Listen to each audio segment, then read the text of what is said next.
Okay, mga ka-trigger, ito ang inyong Pinoy Firearms Instructor na gunsmith din naman. At bago ako bumati ay gusto ko lamang munang basahin ang katanungan ni Mabalasik 1968. Ang sabi niya, Sir, bakit ho nagkakalamat o crack ang slide stop pin ng 1911? Salamat ho.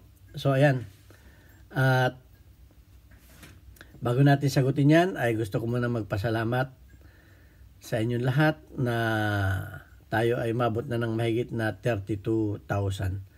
At pinasalamatan ko ang lahat ng mga hindi nag-skip ng ad sapagkat ako po ay isang charity vlogger na tumutulong sa 6 na estudyante, pero hindi ko po ginamit ang ating mga tinutulungan para gumawa ng content. Manapay naisipan ko dahil ako nandito sa Kuwait sa Mayadin Shooting Range ay gumawa ng mga pagtuturo na tutorial para makatulong sa inyong lahat na mga may hilig at may mga alagang baril at na problema sa inyong mga firearms. Ayan, at meron po tayong 6 na estudyante na tinutulungan. Ang mga magulang ay single parent, kaya po ako meron ditong GCash. Kung sinong gusto sa inyong tumulong ay magpadala kayo dyan sa aking tresorera. Yan ang aking anak. At ako nagpapasalamat kay Alfredo Isidro at sa nagpakilalang Ordo Sipay ng Las Piñas sa inyong tulong.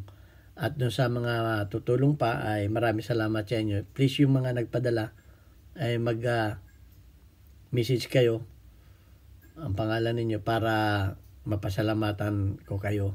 At every vlog ko ay isa-shoutout ko kayo. Kaya shoutout kay Alfredo Isidro at sa nagpakilalang Ordo Sipay ng Las Piñas.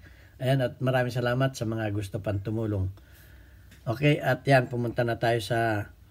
Okay nga pala, wag ninyo ako hanapin sa Pilipinas sapagkat ako ay 20 years na dito sa Kuwait. O hindi ako naglalagi sa Pilipinas.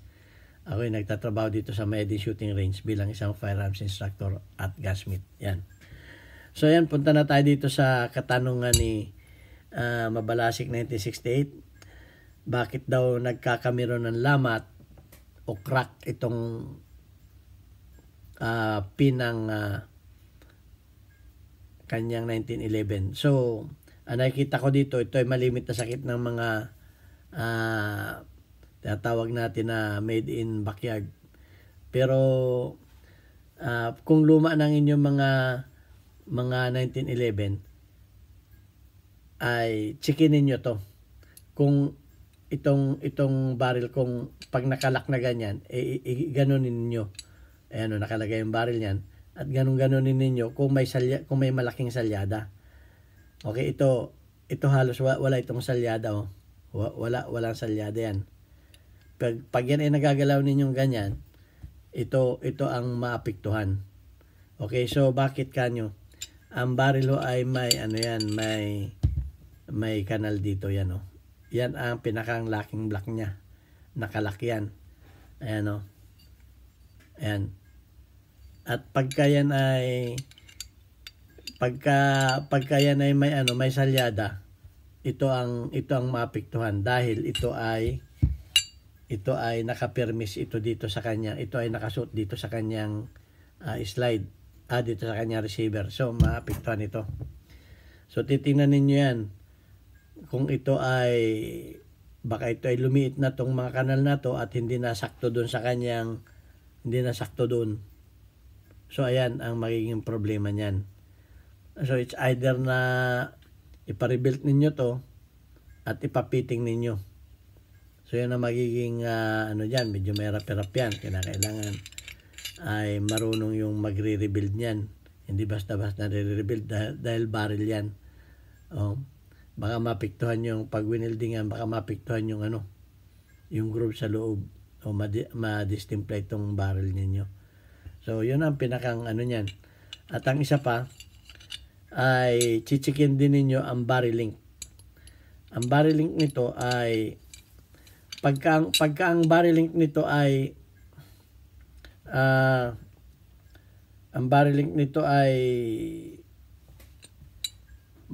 maiksi, pagka ang barrel link nito ay maiksi, ito ay bababa.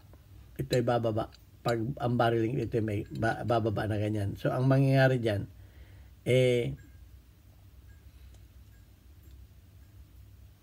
pag ano yan, eh di siyempre, hindi nakalak, hindi ganong nakalak yung taas, hindi nakalak yung taas kasi bumababa yan. Kasi pagka pumutok yan, pag pumutok yan, eh, itong barreling, umaano ganyan at bumababa yan, bumababa para itong kanyang slide ay makaatras. Okay? So, pag pumutok naman yan, lalagyan natin yung ano niya, pin niya. So, pag pumutok na naman yan, aabanti na naman yung ganyan, aabanti ang ganyan, yun, at maglalak yun sa taas, itutulak naman niya pataas yan. So, pagka hindi tama ang barreling na nakalagay ninyo dyan, at tingnan ninyo kung ito ba, pag naka-close, kung ito ba ay hindi nakakawang, kung ito, hindi nakakawang siya dito. Yan o. Hindi siya nakakawang. Kung siya ay nakaganyan, yan, may problema sa barrel link yan. Ang barrel link niya ay maigsi. Okay, so hinahatak niya pababa itong barrel.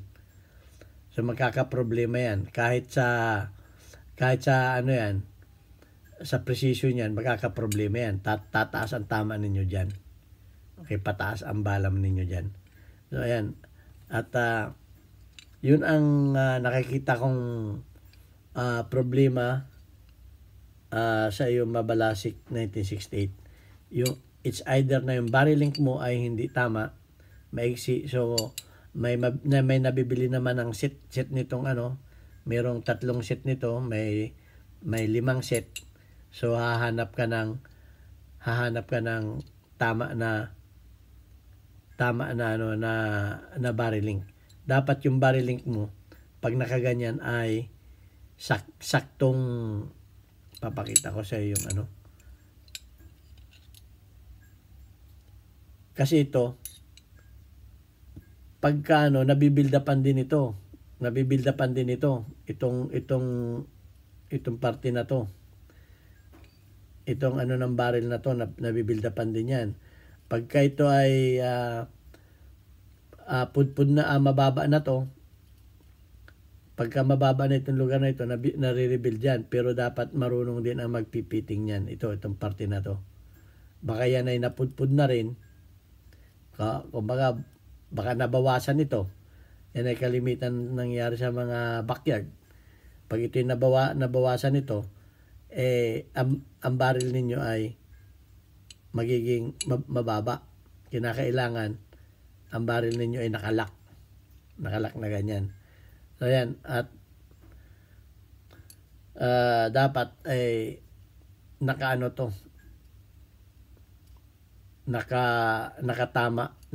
yung butas niya. Okay, saktong-sakto yung kanyang ganun, no? Saktong-sakto doon. Okay, at pag mababa na ito, di pa-rebuild mo. Basta ang importante niyan, pag nakalagay na ganyan, ay nakasagad yung barrel na ganyan, nakasagad. Hindi man nakakawang na ganyan. Hindi nakakawang na ganyan. Kasi nga, pagka nakakawang na ganyan, hindi nakalak. Ang magsasuffer ng locking niyan ay itong barrel link mo. At saka ito ang magsasuffer ng pagkalak niya, ng kanyang locking. So, yung pinakang locking block niya, hindi gumagana. Kaya ang mangyayari, ang nahihirapan itong firing pin ng itong pinang kanyang slide stop. Okay, at sa katagalan baka yung barrel link ay ma-crack o mapunggi ito. Yun yung pang isa niyan. So dapat naka-tune up at nakaayos yung pagkakapiting ng barrel mo. Ayan lamang ang masasabi ko at maraming salamat sa iyo. Mabalasik, sana may nakuha kayo ditong kaunting kalaman sa aking maiksing video. At kung may mga katanungan pa kayo, ay itanong lang ninyo. At bago kayo magtanong, tingnan ninyo aking mga videos. Baka may kasagutan ng inyong tanong. Panoorin ninyo aking mga videos sapagkat halos ay kompleto na yan. Pero kung may gusto pa kayong malaman, itanong lang ninyo sa akin. At bibigyan natin yan ng kasagutan. Okay, ito ang inyong Pinoy Firearms Instructor. Sana may napulot kayo sa aking maliit na kaalaman.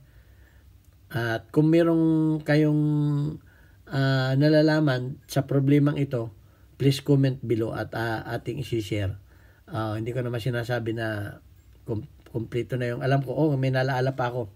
Subukan mo rin na maglagay ng shock valve dito. Okay, may nabibiling shock valve, yung rubber na nilalagay dito. Dito, shock valve. Okay? At baka makatulong din yun. Yun ay nagre-reduce din ng impact ng ng slide, yung pagsara. Ayan, at mura lang naman yun. Di ko lang alam kung magkano dyan sa Pilipinas. Shock valve ng tawag dun. So ayan, at maraming salamat. Ito ang inyong Pinoy Panoramics Instructor. Nag-iwan ng God bless us all. Thank you very much.